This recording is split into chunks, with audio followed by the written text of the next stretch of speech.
Coming up on today's show, Nita Marie is a women's empowerment coach who focuses on helping women release their inner goddesses by tapping into their sexuality and pleasure center. She also loves helping women become financially independent, which translates into business coaching in various modalities, including adult online modeling. Nita works with women to elevate their adult online modeling careers while also building a safe for work social media presence that they can monetize.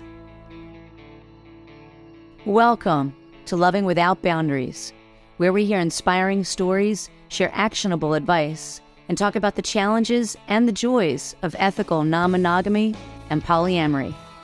I'm your host, Kitty Shambliss. Coming up, my conversation with Nita Marie.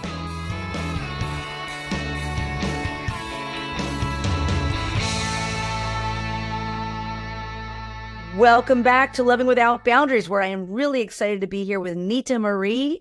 And I think we're going to have a really beautiful, engaging, and fascinating conversation about her background and her work. So I'm really excited to be here with you, and I'm glad we were able to connect today. Yes, thank you. Me too. Awesome. Okay. Excited to be here. Yeah. Yeah, so am I. So I'd love to just have you introduce yourself in your own words to our listeners so that they can get to know you just a little bit better before we start diving in. Sure. So my name's Nita Marie. I'm an OnlyFans model, an author, and a women's empowerment coach. So some people might think, how do all three of those things go together? But they do, because I work with OnlyFans models to empower them with their body and their sexuality, as well as with their finances. And then, of course, I also have my own OnlyFans page, and I love working with my fans and all that.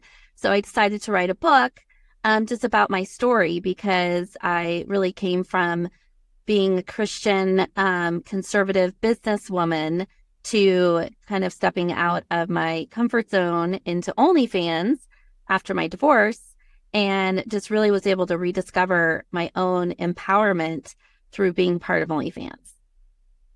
Wow, So that's a little incredible. bit about me. Yeah.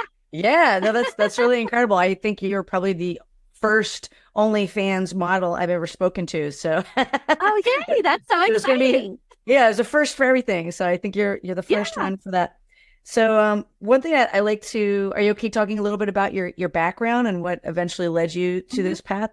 So I love to ask what I call the light bulb moment question, which is when you were growing up, whether it was when you were young or maybe even a little bit older, like was there either a moment or possibly a series of happenings that where you realized that maybe you were going to be a little bit different in some way, shape, or form? It could also be when you were older, like where maybe you were going to be coloring outside the lines in some way, whether it was in your sexuality or in how you do your business or anything like that. What comes up for you?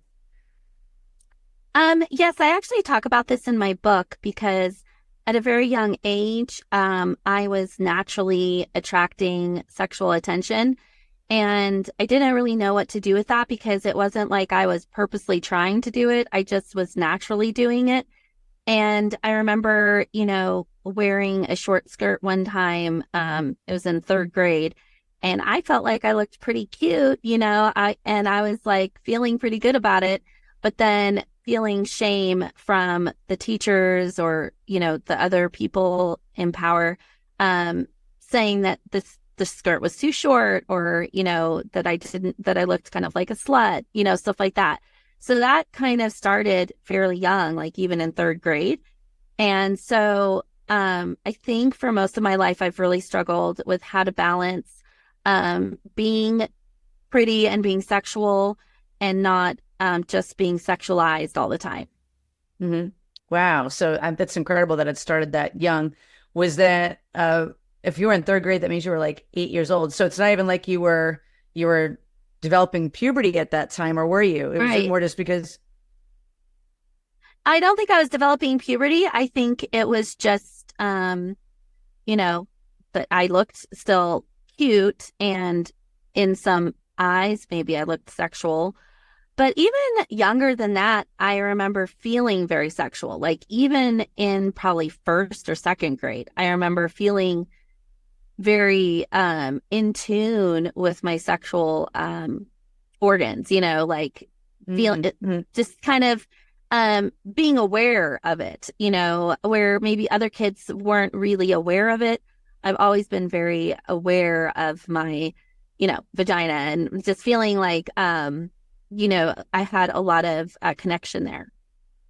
Wow, that's interesting to hear because I know at that age I didn't even know what that was. So I went to I went to Catholic school, and the way I was kind of introduced to this topic in general was it was fifth grade, so we would have been about 10 years old that they showed a little movie to teach the girls about menstruation and all that, and I was like, oh, that's interesting, when I did learn about what sex was when I was 9, so that was a year before that, but I wasn't very aware. It was all like Yeah, told to yeah, me. It was like something that was innate. So it's interesting that you just kind of had this awareness around that. Hmm. yeah, yeah. I mean, even in, I think it was probably fourth or fifth grade, I remember doing a dance in elementary school, and I had like these tiger tights on and this tiger leotard, and I was doing like this like real sexual dance on stage, and I was like, "Well, I thought it was really great." I was like, I was having a good time, and then afterwards, I was like, not people I could tell were like, kind of giving me the side eye, and that it wasn't that great, and so I didn't understand, at that time why. But again, that was like something natural that came to me that then I started to realize maybe was not like okay for me to be that way. Mm-hmm. Yeah. So I really hear that you were kind of feeling that you were a bit shamed through all of that. So Mhm. how did you maybe navigate that? Did you struggle with that kind of slut shaming for a while? And what did you do to maybe overcome that?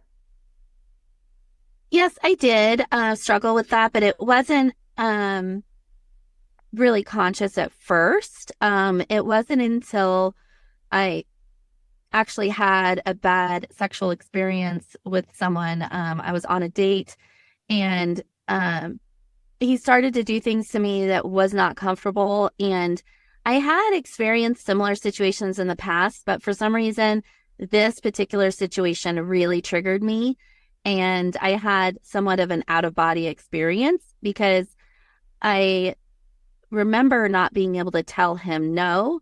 But then I Mm. remember just like screaming at the top of my lungs, him flipping out, of course, because now, I'm screaming at the top of my lungs.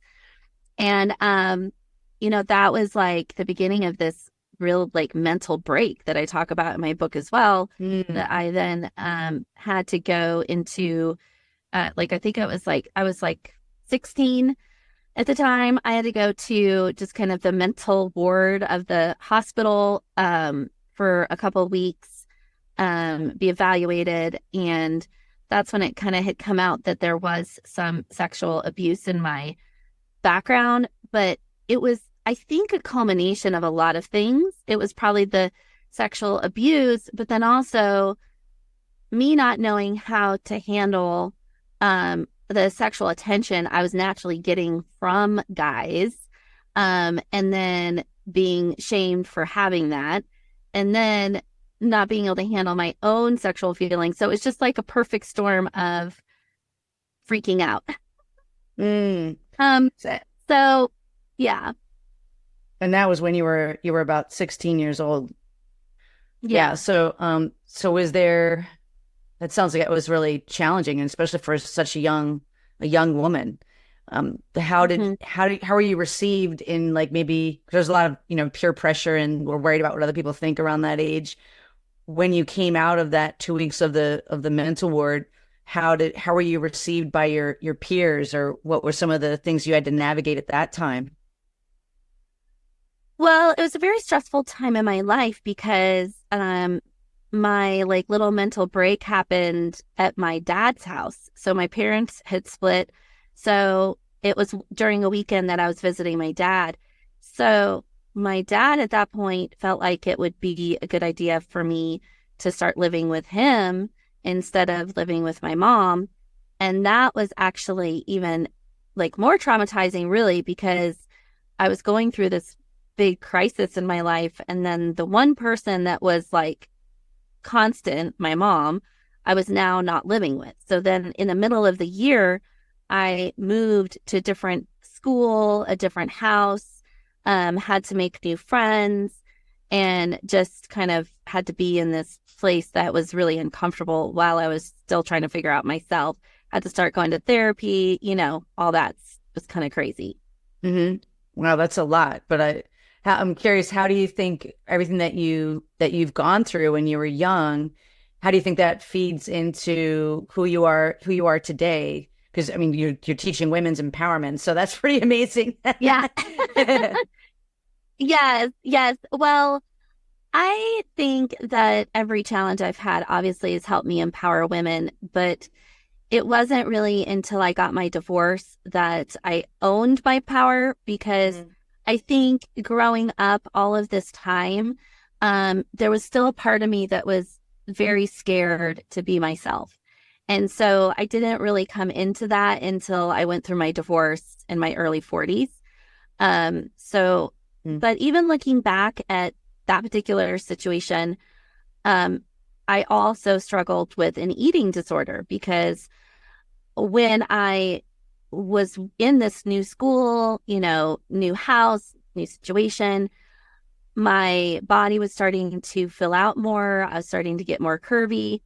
And I remember at the time deciding that I was going to control my weight, because that was the only thing that I felt like I could control in my life at that point. Mm-hmm.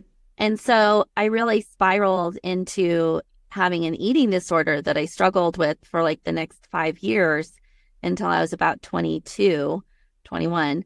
And that was kind of just the type of eating disorder I had, was where I would like excessively work out and then not eat. So it wasn't complete anorexia. It was more like if I ate anything, I felt like I had to burn those calories like right away. So I just was like excessively working out all the time.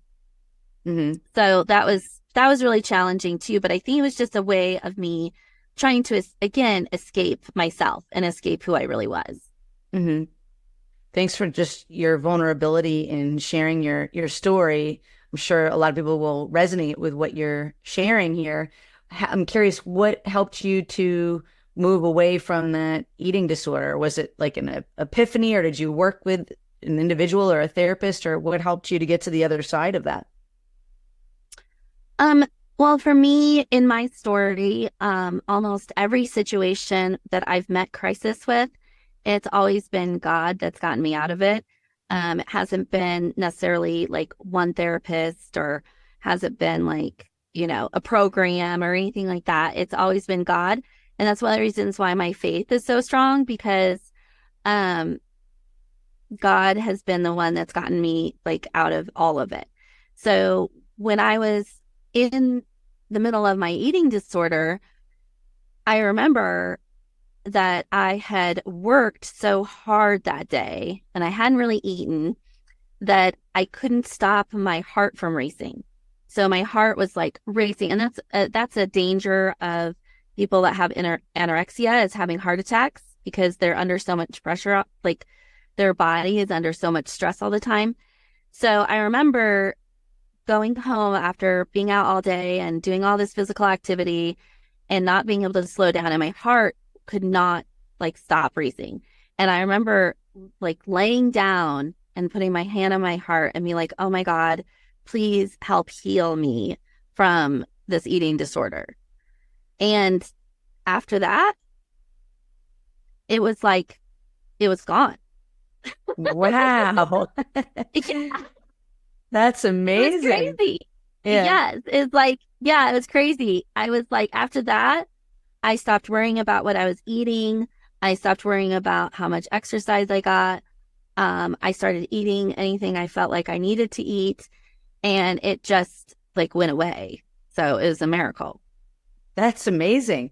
Yeah. Sounds like I love just your strong faith.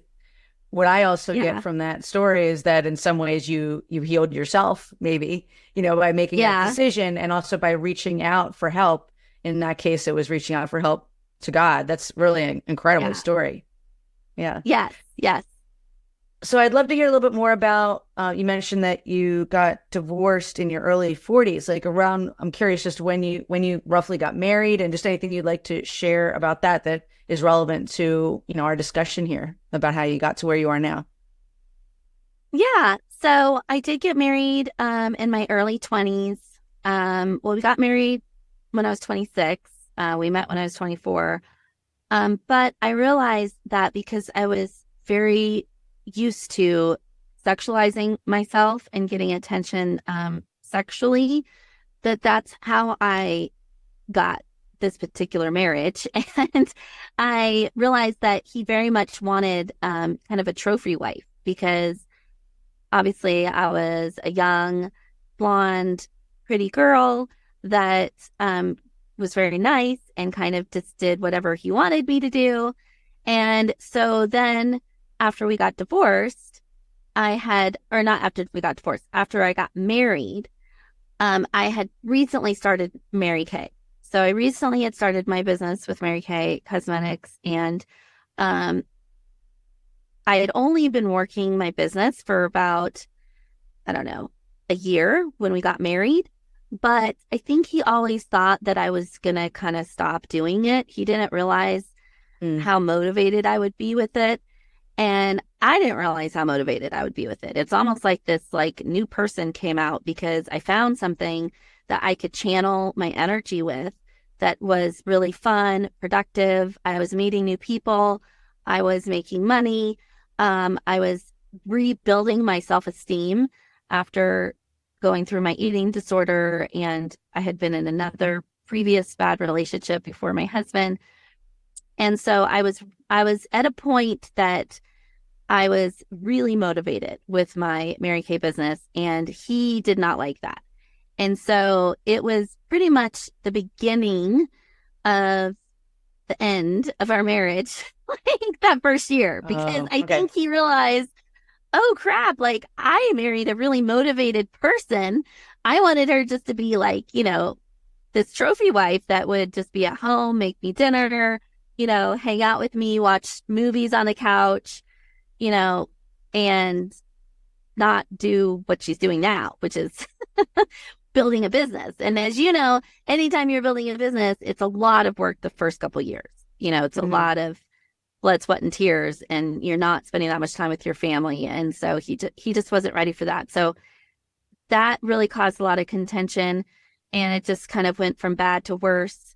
And we ended up getting a divorce. We like stuck in there for 15 years. But really, I think the biggest thing with us is that the way we handled conflict was not healthy.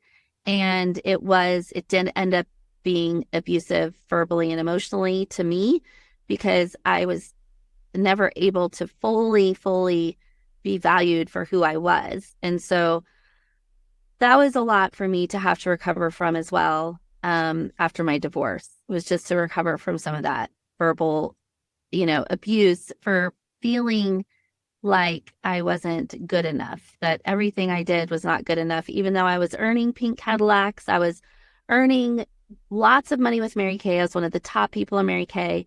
It was just never enough. And he never really valued me for what I was doing because he didn't want that kind of person he didn't want to be married to that kind of person. So, you know, Wow. That's incredible that you built that vivacious and profitable and amazing business with Mary Kay and lasted through that marriage and the abuse that you're yeah. describing, and that I s- so was it you're using your own empowerment to move into, like, maybe even to bring up the idea of divorce and to make sure that that happened. Wow. Yeah. Yeah. Well, yeah, I think that for me, I just got to the point that I realized that he was never going to change, and the way we communicated was never going to change after years of therapy. So I just, again, it was God. Hmm. So, God intervened, and I had a light bulb moment that I realized if I did not get out of this marriage now, I would be a resentful 60-year-old woman with my kids grown up and left, and I would be like with this person unhappy. And Mhm. so it was like, again, he helped me get out of that marriage as well. Wow, that's so inspiring to hear you just Yeah. again lean into your faith, trust your intuition about what to do next, and to take action. That's so super inspiring. So tell me more about the your book. What's the name of your book? The Sacred Butterfly.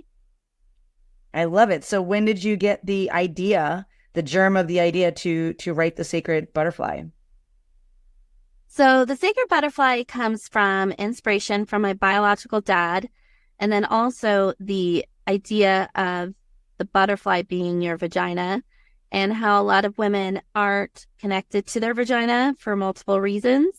And the butterfly itself is very sacred to me because my biological dad, another part of the book, is I never knew him, but I had met him a couple times. And the first time I met him, we were walking on his piece of property and he saw a butterfly. And he goes, "Oh, there's a butterfly." And I said, "Yes, butterflies are very special to me." And he said, "Well, they are special to me too. They're, you know, my totem animal. And it's like, a gift from the spirit world when you see a butterfly." And so that always stuck with me because I've always been connected to butterflies even before I had that situation with my dad. And when I went through my divorce, my dad had passed away like 3 years before my divorce, or maybe 2 years before my divorce. And I was never close to him here on earth, but I felt his presence even more when he died.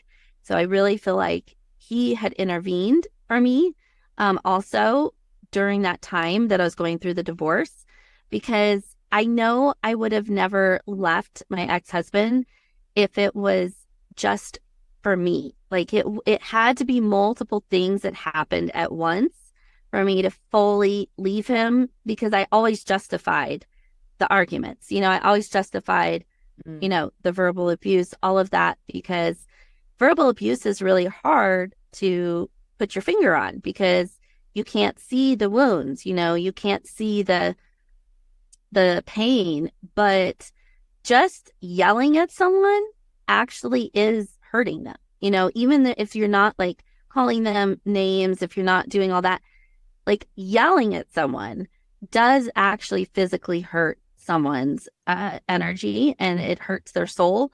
And I think that I would love to bring more awareness to the world about the effects of verbal abuse, because I think so many kids are actually verbally abused by their parents and it's not recognized. And that affects them for the rest of their life and affects their whole ability to like attract positive things into their life if they've been verbally abused growing up.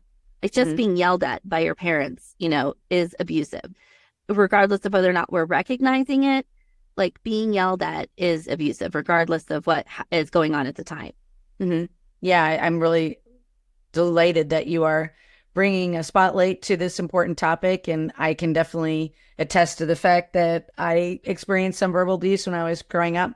Some of it's cultural. My mother was 100% Italian. So it was just that Yeah. kind of passion and that energy, not made her, but I mean, it was part of the culture that I guess she grew up in. So she was used to being yelled at. So then she would yell at us. But Yeah. I definitely see how it affects me as an adult, and I've done a lot of work myself to navigate up and out of that.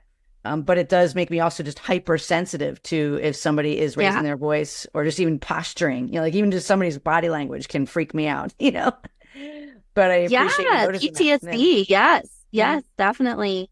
Yeah. And my husband was very much verbally abused growing up. And it's interesting because, um, PTSD is real. And I'll notice for me that in my new marriage that I had to realize that I had created coping mechanisms in my previous marriage where I just wouldn't bring up topics that would cause a fight, right? So I Mhm. wouldn't bring up something like money where, we really needed to do certain things with money, because every time we talked about money, we'd get into this blowout fight. So I always would cover things up, and then I'd put things on credit cards, and then I would do bad things with money. And so when I got into my marriage, now I've had to realize that, okay, this is a different person and he's not going to yell at me, like he might get upset. He might be like irritated, but he's not going to yell at me. And it's safe to bring up things that could be challenging or to bring up things that could be conflicting. Because that's life, right? Like we all have things we need to talk about, but if you're always worried about getting yelled at, you're not going to talk about it. Exactly. Yeah. Yeah. Yeah. There's a TED Talk by a good friend of mine, Chris Strathopoulos, and he's talking about building trust in teams or relationships. But at the end of the day, it's also about our fear of being like psychological safety and our fear if we're going to get punished or we're going to get verbally abused or yelled at or judged or criticized or shamed, right? So that psychological safety can be really important. So I really hear what you're saying there, that that you have to work on your own stuff to be able to be present for your current husband. Is that right? Yeah. Yes. Yes. Yes. Yeah. So you can kind of look at my life as like the trail of tears with men, but I finally found someone it's not like that. And so now I think a lot of it has to do with, of course, the personal work I did ahead of time. And while I'm still in the marriage, I'm doing tons of personal work. Like there's things that come up in our marriage. And in the past, I would just like brush it over.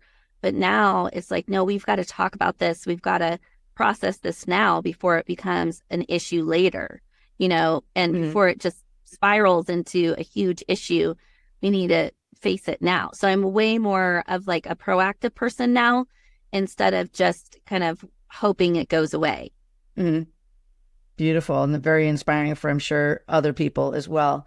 So who would you say would be who would you say would benefit from reading your book, The Secret Butterfly? Like what type of person would really benefit from that?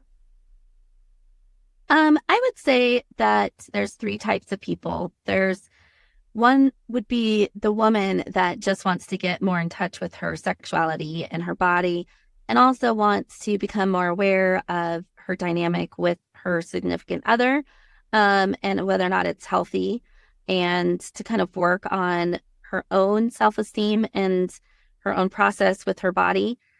And then the second type of person would be someone who's actually interested in maybe being an OnlyFans model, that wants to start this journey, that wants a supportive person to help them, that will be safe, because that's a big thing as you go into the adult industry. And that's also going to be empowering, because, the sex work in general can be empowering, but it can also be disempowering because a lot of women get into this business that have been sexualized and feel like they're not allowed to have boundaries, right? Because of it. And so it can be disempowering. So my goal is to help them be empowered. And then the third person would be someone who's already an OnlyFans model who is looking for a mentor to help them to continue to be empowered. I love that. Yeah. And I'm curious, how long have you been an OnlyFans model? When did that journey start? It's about 5 years in May. So 5 years it will be May. And it was after my divorce, when I was really just wanting to get in touch with my sexuality and my body, and just did a photo shoot. Honestly, it was a boudoir photo shoot. It wasn't even nude. And it was very good for me. It was very healing. It's very empowering. I loved the photos, and I started to see myself in a totally different light. And from then on, I got so much attention for it. I thought, well, I'm going to keep doing it. And then I needed to monetize it because I was a single mom and needed the money. And so that's where OnlyFans came in.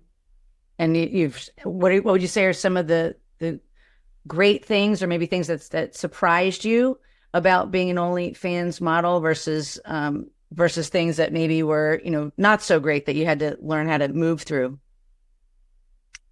Well, I think that the difference between being an OnlyFans model and doing any other type of sex work is the ability to really create your own boundaries with it. And so for me, I never ever imagined that I'd be making a living as an adult model. Like, that's just not something I would have thought of 10 years ago.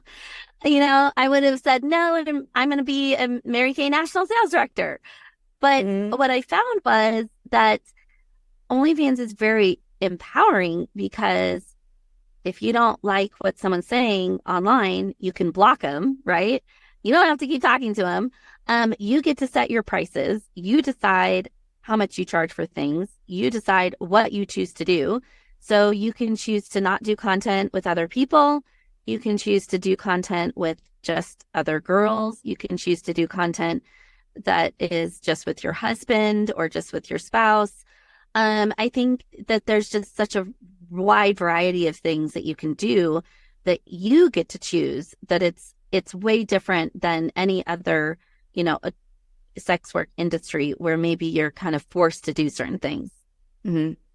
That's cool. So yeah, it sounds very much like you're doing your own personal growth work through being an OnlyFans model, which is not something I would have gone to, but it makes sense once you start talking about it, right? Yeah. Because in order to be successful and to stay in the game and do it in a healthy way, you have to figure out how to have boundaries and how to make agreements with other people that are still honoring you. So that makes a lot of sense. Yeah.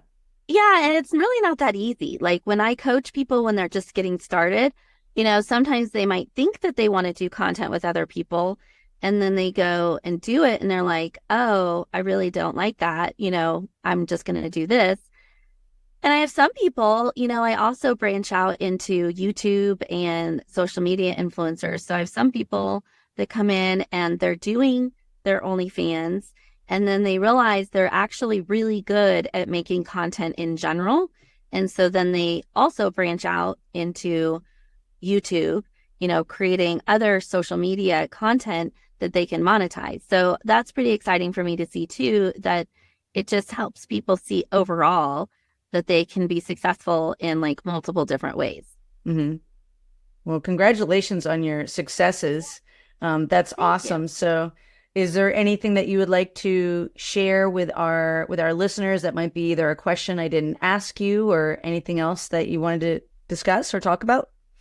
I think the only thing I would say if you're a woman listening is to start putting as much value on your sexuality and taking care of your vagina as much as you would put value into brushing your teeth.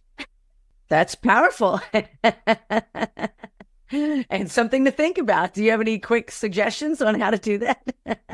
Well, I think that for me, it's like anytime I'm starting to think, oh, I'm tired, or, I'm not really feeling, horny, or I'm not really feeling into it, I'll just have that scenario of, well, did you brush your teeth today? And it doesn't even have to be like that you're having sex or that you're, masturbating or anything like that. It could mean that you're just like laying in bed and you put your hand over your vagina and you just like tell yourself, I love you. I love you. You're safe. You're loved, and just sending positive energy down there. That could be also the same type of thing as, brushing your teeth. It doesn't have to be the full sexual experience.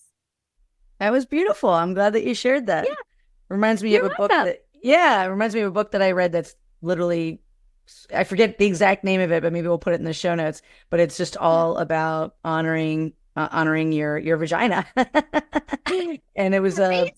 Yeah. yeah, I'll have to find the book name, but it's not coming to me right this moment. But I loved it. But well, thank you so much for being here, for being such Yeah. an inspiration, for writing your Yeah. book. You're welcome. I know what a lift it is to write a book. So thank you for that Yes. beautiful work that you're doing for our community. So where can people find you and your work and your OnlyFans page, whatever you'd like to share there?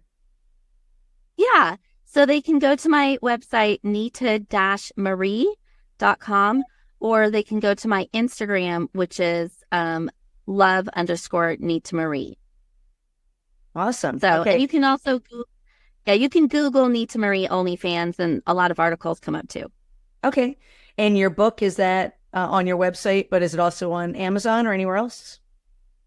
Yes, it's on my website, and it's also on Amazon, The Sacred Butterfly by Nita Marie.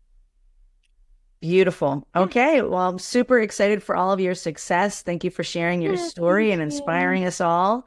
And I'm just so delighted for the work that you are doing for the wider community and in a very sex positive and beautiful way. Oh, well, thank you so much. I'm really honored that you asked me to be on your podcast. So thank you. You're welcome. You're welcome. Yes. Thanks for tuning in to today's show. If you like what you heard, are struggling with some aspect of your relationships, and you're interested in seeing if you're a fit to work with me as your relationship coach, here's what I invite you to do next. Head over to lovingwithoutboundaries.com/apply. That's lovingwithoutboundaries.com/apply, and book a call to speak with me. I'll get on the phone with you for about 45 minutes, and we'll get you crystal clear on 3 things. Number 1, exactly what's not working well in your relationships right now. Number 2, ideally where you'd like to be and what might be getting in the way. And number 3, the exact strategy to get you there, helping to close that gap. Remember, creating healthy, open relationships does not typically happen by itself. Many often need expert guidance to make it happen. We've helped clients all over the world to feel safe, happy, and secure in open relationships, while not losing their mind or their cherished partners. To see if we can help you do the same, head over to lovingwithoutboundaries.com/apply. I'm Kitty Chambliss, and let's talk soon.